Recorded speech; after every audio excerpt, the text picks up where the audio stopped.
चलता है खंजर तो चले मेरी रगों पर, चलता है खंजर तो चले मेरी रगों पर, खुदी बेच कर मैं कभी झुक नहीं सकता।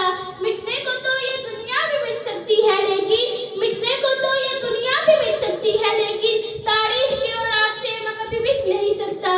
जनाब सदर, मोहतरम उस्ताद अकराम और मेरे हम मकतब साथियों, अस्सलामु अलैकुम। आज मुझे जिस मौजू पर इजहार ख्याल करने का मौका मिला है, इसका अनुमान है जश्न आज़ादी और आज का तालिब इल्म। जनाब सदर, आज़ादी बाइख्तियार होने को कहते हैं, लेकिन मैं ये समझती हूँ आज़ादी एक एहसास का नाम है, और जिस कौम का एहसास जिंदा होता है वो आज़ाद रहना और आज़ाद मरना चाहती है। लेकिन जिस